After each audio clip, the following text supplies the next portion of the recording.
大家好，我是瑞，欢迎打开 M2 档案。可能很多朋友都听说过卡戴珊家族的名字，我们的节目里头就多次提到过他们家的座右铭“黑红也是红”。那为什么这个家族近年来能够牢固地占据着流量的风口，抓取公众的注意力，成为人们议论的话题，还因此日进斗金，钞票数到手软呢？他们到底是如何起家的？怎么发展到今天的地步？咱们这期 M2 档案就来扒一扒卡戴珊家族。要说起卡戴珊家族的崛起呢，离不开备受瞩目的辛普森杀妻案。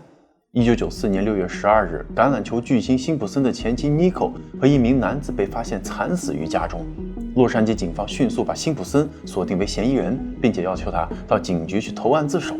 可是直到时间截止呢，辛普森都没有出现在警局，被宣布为在逃通缉犯。而辛普森所聘请的豪华律师团则在20世纪福克斯大厦紧急召开了新闻发布会，上百家媒体蜂拥而至。辛普森的这个案子我们之前讲过，没有看过的朋友们呢，可以先去补习一下，会更有代入感。今天故事的主角不是辛普森了，而是发布会上辛普森的代言人，一个穿着西装有点拘谨的男子。他走向前台宣读辛普森的声明。 Everyone understand, I had nothing to do with Nicole's murder. I loved her, always have, and always will. If we had a problem, it's because I loved her so much. 这个声明结尾的语气则更像是一份遗书。辛普森说请不要为我悲伤，毕竟我一生辉煌过。半个小时后呢，警方在高速公路上发现了辛普森的汽车。后面的事全世界都知道了，美国几乎所有的电视频道都直播了追捕辛普森的过程，中间不时穿插着这个发表声明的画面，屏幕下方呢就写着辛普森的朋友罗伯特·卡戴珊。世界各地大约有10亿人收看了这个直播，这是卡戴珊家族的名字第一次广为人知。这个有点奇怪的姓氏呢，在美国非常少，因为它不是本土的，而是亚美尼亚语的转译。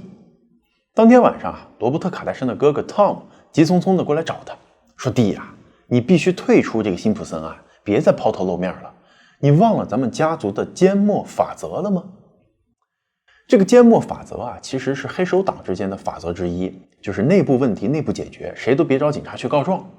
那么卡戴珊家的缄默法则又从何说起呢？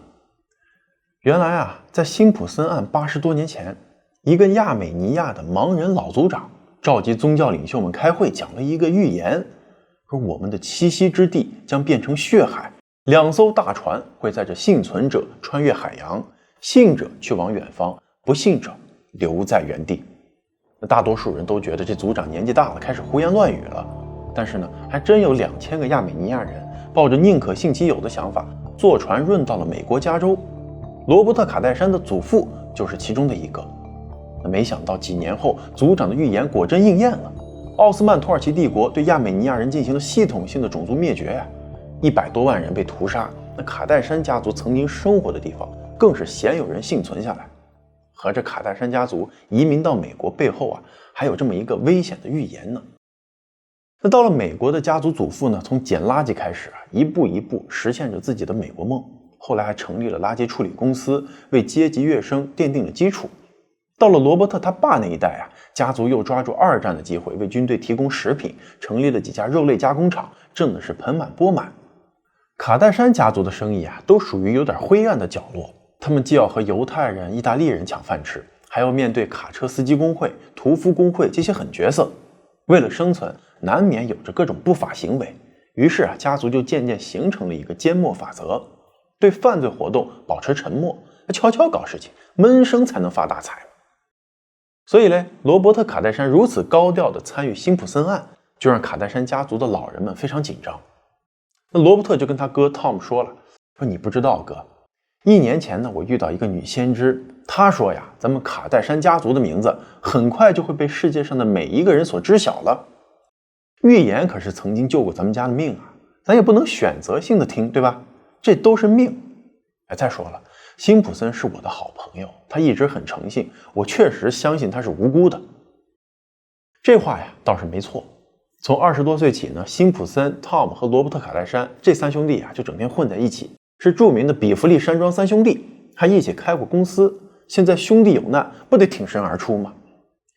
其实呢，罗伯特·卡戴珊一开始他也没想着替辛普森来读这个声明，是电视上一个健身广告刺激到他了，让他决心出了个风头。这是咋回事呢？要说清这个逻辑还得从罗伯特·卡戴珊的婚姻说起。他老婆叫 Chris， 这俩人的结合是典型的门不当户不对，三观不一致，学识有差距。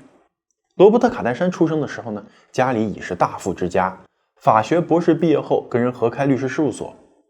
Chris 这边呢是普通的小生意人家，外祖母经营着一家蜡烛店，母亲开了家儿童服装店。高中还没毕业Chris 就规划好了自己的人生，要嫁给一个有钱人，改变自己的命运，实现阶层跃升。他最常去的地方呢是高尔夫球场和赛马场，这也是他觉得人傻钱多的地方。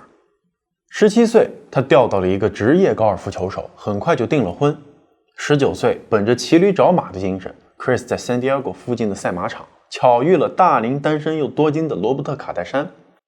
多年以后Chris 在回忆录里头记述了他第一次走进卡戴珊家的震撼。他在客房里头关上门，打电话给妈妈，低声说：“这地方太绝了，简直不可思议！你肯定没见过这种豪宅一个网球场，一个游泳池，还有各种颜色的奔驰和劳斯莱斯。”很快Chris 怀揣着嫁入豪门，生育6个子女，为卡戴珊家族繁衍后代、建功立业的 KPI， 一脚踹开了未婚夫。罗伯特·卡戴珊呢，这边也斩断了和猫王前妻的情丝，这俩人就结婚了。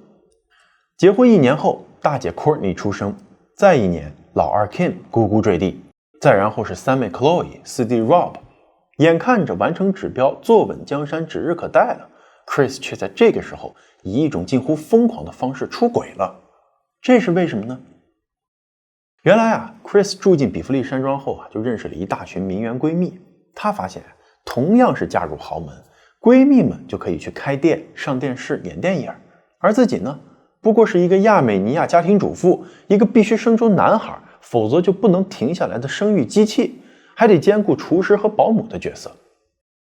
很多亚美尼亚的男人呢，有大男子主义的特点，女人在家里的地位相对比较低，生活的遥控器一直都握在罗伯特·卡戴珊手里头。Chris 哪肯认命他从小就和各路人马打交道，早早就混出了高超的街头智慧。那日子长了，他开始看不上身边这些所谓的高端群体了，觉得这些个闺蜜也都是些低智商代表，就连之前需要仰望的丈夫也变得平平无奇。罗伯特·卡戴珊和辛普森呢，合伙开了3、4家公司，都以赔钱告终。在 Chris 看来，你和名气这么大的一个明星合伙做生意，竟然还能干赔钱喽，那不是脑袋里头一片汪洋大海，还能怎么解释呢？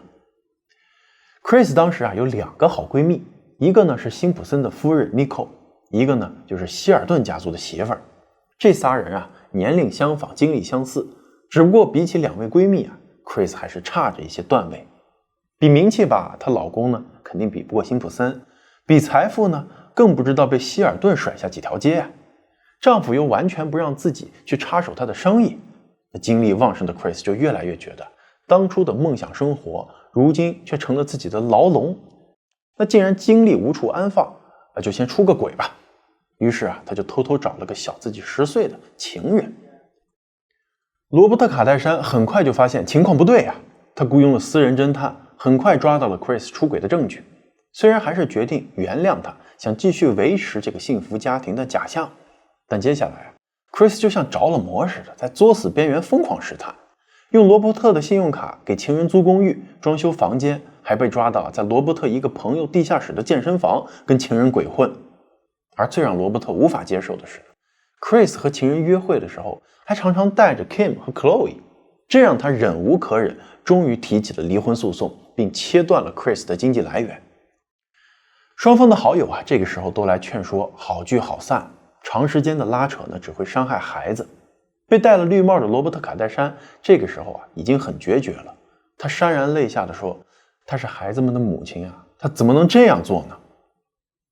这边呢，终于冷静下来的 Chris 也和情人分了手，现在他要考虑的是离开了比弗利山庄，他怎么活下去？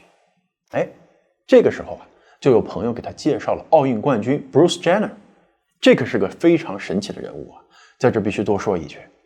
他呢，出生于1949年，是美国的电视节目名人和前田径运动员，曾经在1976年咱们蒙特利尔的夏季奥运会上获得了男子10项全能的冠军，并且创下了8466分的世界纪录。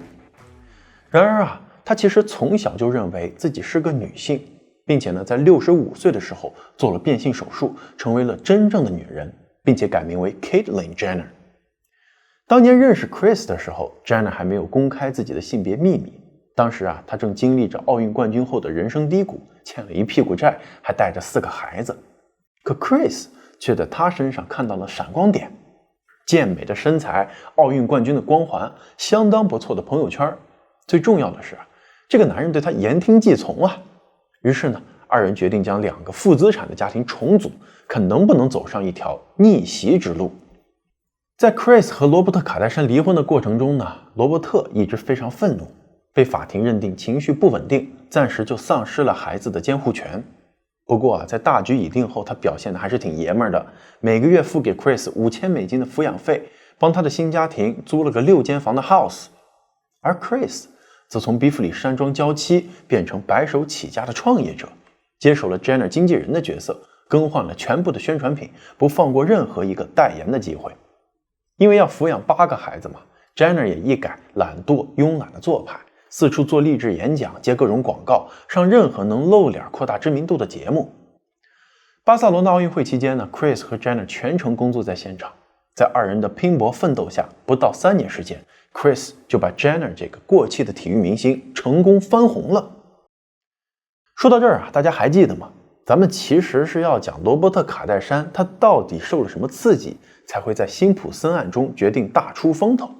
绕了这么一大圈咱们终于可以揭晓谜底了。其实就是因为 Chris 和 Jenner 他们2个成为了一款跑步机的代言人，也就是罗伯特·卡戴珊看到的那条健身广告。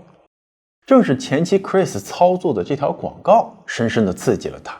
因为Chris 还联系了辛普森，说服他一起去做一档健身的节目。那这出轨前妻携新欢，联合自己的明星好友一起上节目，让罗伯特·卡戴珊是百爪挠心啊。他当然不希望辛普森和前妻走得太近，自己这么多年跟辛普森的合作又都赔钱了，万一人家那边一合作反而赚钱了，那不是啪啪打脸吗？而另外一个很重要的原因就是 Chris 跟辛普森的老婆 Nicole 是闺蜜，那 Nicole 的遇害让他鲜明地站到了 Nicole 家属那一边，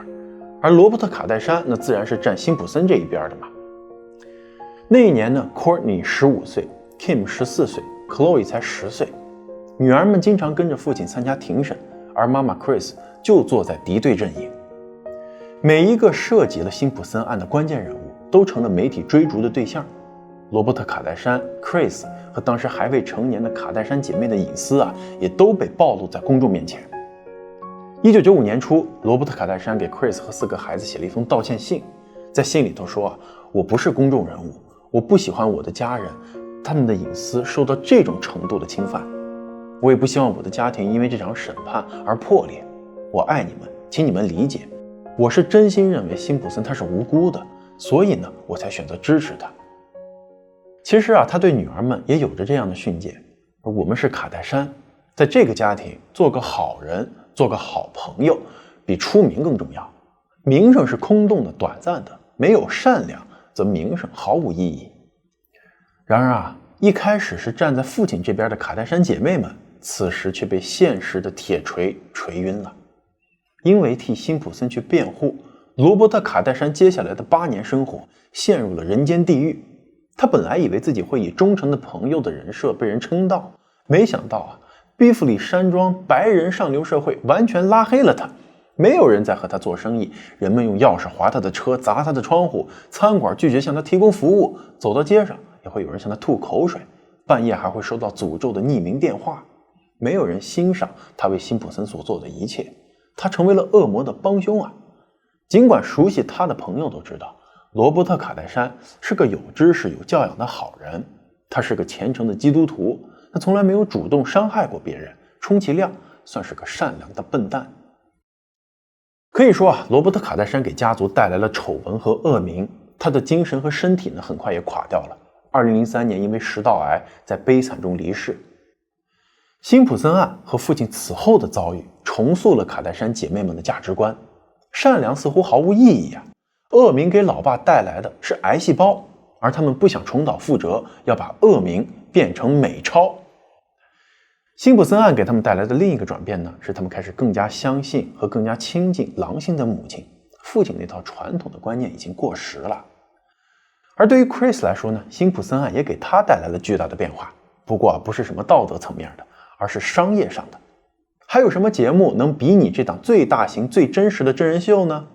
每个人都表演在其中，从这场群体大戏中获利。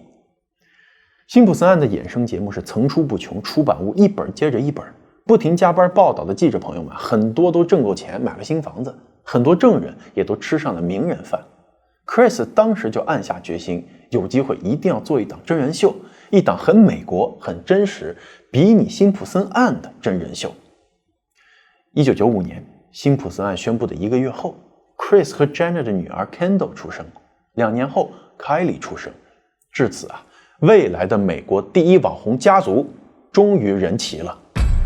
在苦心经营了 Jenna 10年后， Chris 发现啊，自己还是没能达到想要的那种生活，勉强混了个温饱，毕竟只能围着 Jenna 一个人挣钱，而最多的时候家里头有10个孩子要养，狼多肉少啊。当 Jenna 奥运冠军的名头越来越没有商业价值的时候， Chris 要寻找新的生财之道了。2003年夏天，她在电视上惊讶地发现，闺蜜希尔顿的女儿 Paris Hilton 成了全美最有名的姑娘，起因呢，竟是一盒内容不可描述的录像带。不久啊， Paris 主演的真人秀节目《简单生活》也在福克斯电视台播出，首播就有1300万人观看。人物杂志认为啊，这都是那盘色色录像带的吸引力。Paris 一跃成为了巨星，尽管他好像什么都不会，只是因为出名就能通吃四方，迅速推出了一系列的产品，包括珠宝、香水、钱包、内衣、太阳镜，是疯狂捞金。Chris 回想起比弗利岁月，不禁感慨万千。一个闺蜜已经离世多年，另一个却成为了明星妈妈。一个想法呀，在她的脑海中自然而然的就产生了：希尔顿女孩可以，卡戴珊女孩为什么不可以呢？很快啊， Chris 在卡戴珊女孩中就选定了 Kim， 因为她呀最像自己。Kim 也就是金卡戴珊，18岁的时候就离开家独自居住，然后啊完美的复制了妈妈青春时候的生活，悄悄的和一个音乐制作人结婚，婚内出轨，前夫提出离婚，金卡戴珊被赶出家门之后就开始自谋生路。她呢，先是在 eBay 上倒卖一些时尚服饰，然后给名人整理衣橱，卖一些名人弃之不用的物品来收取分成。就在2003年 Paris 突然爆火的同时呢，金卡戴珊和当时的男友也拍下了类似的录像带。而现在啊，他们唯一需要的就是一个合适的时机，把这个录像带曝光的时机，通过引爆不雅视频来复制希尔顿的成功。想达到希尔顿式的成功啊，金卡戴珊最首要的任务是要累积一些名气。素人的录像带可卖不出什么好价钱，也掀不起什么波澜。金卡戴珊呢主动联系了 Paris。2005年开始， Paris 的身边就多了一个黑发的漂亮闺蜜，还上了3集她的真人秀节目。但这个时候呢，金卡戴珊完全被 Paris 的光辉笼罩着，很长时间大家都不知道她的名字，还经常会被误会成 Paris 的助理。2个人出行的时候呢，粉丝们高喊的总是 Paris 的名字。直到2006年5月底，机会终于来了。狗仔队们发现金卡戴珊和 Nick Lachey 一起去电影院看了《达芬奇密码》。Nick Lachey 呢，因为和妻子共同出演真人秀而家喻户晓。在播出到第3季的时候啊，2个人的感情出现了危机。狗仔们都非常想知道那个新的约会对象到底是谁。回过神来的 Nick 后来分析啊，他很可能是中了圈套。毕竟和金卡戴珊的恋情只持续了不到1周，而且俩人去看电影的时候呢，明明毫无异常啊，没想到刚从电影院出来，就发现外面守着30多个狗仔。因为狗仔队的助力，一夜之间金卡戴珊爆火了。他后来回忆说，第2天晚上他和 Paris 去夜店玩的时候呢，狗仔还追着他呢。只不过这回啊，他们嘴里头喊的是 Kim， 而不是 Paris。接着坊间关于金卡戴珊录像带的流言就开始四处传播了。录像带的男主角呢是嘻哈歌手 Ray J， 他的姐姐更有名，是 R&B 天后 Brandy Norwood。金卡戴珊呢先是否认了录像带的存在，接着又承认，然后又否认了，反反复复中吸够了流量。恰好此时正是网络媒体大发展，超越报纸与电视争夺影响力的年代。洛杉矶的一家专门发行名人那个录像带的机构宣布他已经从第三方以100万美元的价格购买了金卡戴珊的那盘，并将于2007年2月28日以金卡戴珊超级巨星为名发行。舆论浪潮下金卡戴珊指责是前男友 Ray J 泄露了录像带，而 Ray J 则反击这姑娘想出名想疯了，一手策划了这个事件。然后呢，就是金卡戴珊起诉发行方侵犯隐私，发行方则称自己有合法的发行权。一顿爆炒中，金卡戴珊是越来越红。这个事儿到底是怎么回事？在2022年终于有了结论，因为 Ray J 公布了 Chris、金卡戴珊以及发行方签订的发行合同，证明了大家一直以来的猜测，这一切都是精美的策划。没有金卡戴珊本人的同意，这录像带不可能被发行。而 Chris 则主导了这一切，还细心挑选了视频片段，获取了录像带发行的500万美金的分成。然而他们的目标显然不止于此。辛普森案后Chris 一直想做一档真人秀，把几个女儿打包推向名利场。现在金卡戴珊因为录像带丑闻而出名，也就有了真人秀节目谈判的筹码。 Would you be where you are had there not been a sex tape?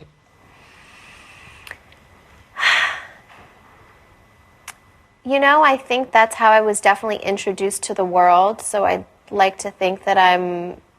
aware. I'm not naive to that fact that that's pretty much how I was introduced to the world. It was a negative way. So I felt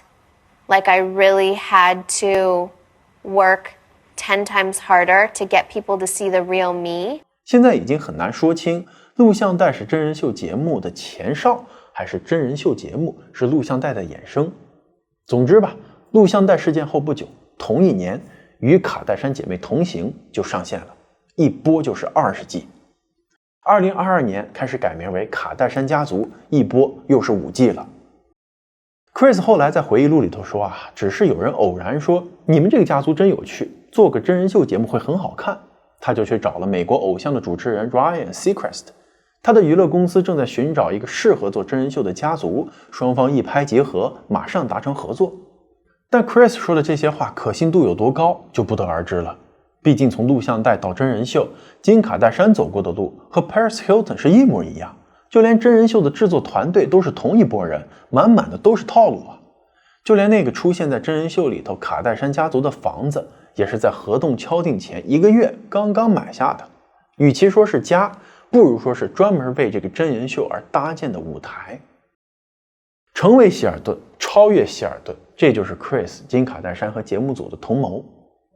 金卡戴珊后来说2007年初，他就和妈妈一起确立了商业模式。拍摄开始时呢，制片人感觉他们挖到宝了，这个家庭就像是一部现成的情景喜剧。Chris 的同事执行制片人 Jonathan Murray 后来就评论道， Jenner 负责扮演保守的父亲， Chris 是疯狂的母亲， Kim 是美丽的女儿， Chloe 则是爱说俏皮话的妹妹。第1季的真人秀以金卡戴珊的臀部开场，9岁的 Kylie 跳钢管舞，卡戴珊姐妹拍比基尼广告， Chris 全裸裹着美国国旗。卡戴珊一家在镜头前毫无顾忌地展示着自己带着点颜色的私生活，而后的10几年里，镜头无休止地对准他们的绯闻、婚恋、性欲、怀孕、生产、出轨、家族生意。纽约时报评论说，卡戴珊秀并不是一个古怪的家庭过着传统生活的故事，而纯粹是关于一些绝望的女人爬上了名声的边缘，这让人感觉更加诡异。就在卡戴珊家族秀开播前3、4个月，辛普森又为故人的女儿们送上了一份开播大礼。2017年6月的时候，辛普森的自述 If I Did It, The Confessions of the Killer 在互联网上疯狂流传。手稿的后半部分详细描述了作案过程。辛普森的律师表示，这只不过是一种假设，不代表犯罪。但是这并不妨碍辛普森案重回大众视野，再次成为热点。9月呢，辛普森发神经，带人持枪抢劫拉斯维加斯一个体育纪念品的经销商。这次陪审团没有放过他，重判了他33年徒刑。Chris 当然不会放过这个热点，于是呢，咱们在与卡戴珊姐妹同行的第4集又看到了罗伯特·卡戴珊的故事。卡戴珊一家和辛普森几十年的纠结，终于有了一个新的结尾。2007年这一年发生的一切既巧合又命定。如果没有辛普森，这个真人秀的名字也许就不会叫做《与卡戴珊姐妹同行》。如果没有辛普森，这个真人秀也可能不会是这样的一个形态。与辛普森的纠结告一段落，与希尔顿的战争却一触即发。与卡戴珊姐妹同行第1季大获成功，电视台马上续订第2季。在 Paris Hilton 身边的日子里金卡戴珊深知她最成功的事业是香水，那个系列已经发展成为了一个价值20亿美元的香水帝国。Chris 呢，则毫不犹豫地也建立了卡戴珊家族的香水业务。2009年推出了标志性的香水金卡戴珊香水。Paris 以坏女孩形象成为了流量之王，在 Chris 的计划里呢，就用 Chloe 延续了这个人设。而金卡戴珊则反其道而行之，在真人秀和后续的宣传当中，都在突出自己的好女孩形象，不抽烟，不喝酒，不去夜店，不说脏话，不吸毒。金卡戴珊告诉一位英国记者，他认为他的典型粉丝应该是一个年轻女孩，大概15、16岁，热爱时尚，喜欢做少女，热爱美丽，想变得有魅力。这个粉丝画像和 Paris Hilton 的可以说是完全重合，只不过呢 Paris 代表的是不时时代的炫耀性的消费，而金卡戴珊则极力塑造自己还在努力中的中产阶级形象，除了工作就是工作。随着时间的推移有2大因素加速了卡戴珊对希尔顿的颠覆。首先是 Paris 自毁长城，挥霍、嗑药、酒驾，甚至有种族主义和恐同言论，还经常嘲笑粉丝。与此同时呢，卡戴珊则愿意和粉丝们待在一起，经常逗留数小时，给他们签名或者自拍，总是面带微笑。Paris 在接受电台采访的时候表示金卡戴珊的屁股看起来就像大垃圾袋里的奶酪。金卡戴珊则大方地回应自己永远感谢 Paris， 没有他就没有自己的今天。另一个因素是 Twitter 等社交媒体的崛起。Paris 他错误估计了形势，拒绝了新媒体，留在了旧世纪。而金卡戴珊则迅速拥抱了新媒体，和粉丝近距离的互动。Twitter 粉丝甚至超过了当时的总统奥巴马。很快人们就意识到了，城里来新人了， Paris 被赶下了宝座。2009年，金卡戴珊香水成为了 Sephora 年度销量第1。到2010年11月，金卡戴珊在消费者研究公司 Brandkeys 的名人忠诚度排行榜上超越 Paris， 名列第1。从香水开始，卡戴珊家族将触角伸向了各个奢侈品消费领域，一步步接手了希尔顿创造的帝国。以金卡戴珊为领头羊而崛起的卡戴珊家族根本不惧各种丑闻和负面标签，他们在美国娱乐圈一火就是20年。无论你对他们是喜爱还是憎恨，都无法否认他们的巨大影响力。凯莉和金卡戴珊的账户是 Instagram 上面关注度最高的前10名，而 Kendall、Chloe 和 Kourtney 的账号关注度都在前20，他们光是在 Instagram 上的粉丝总数就超过了10亿。有人问过卡戴珊家族后来的族长，也就是罗伯特·卡戴珊的哥哥 Tom， 说如果弟弟在世，他会怎么评价卡戴珊女孩们？Tom 说他一定会喜欢他们商业的那部分，女孩们靠自己的努力获得财富，做得比父辈们还更加成功。而对于丑闻和录像带那一部分真正的卡戴珊家族也没有人会喜欢的。感谢收看 M2 档案，如果你喜欢我们的视频，别忘了给我们点点赞、转发或者订阅支持一下。咱们下期再见。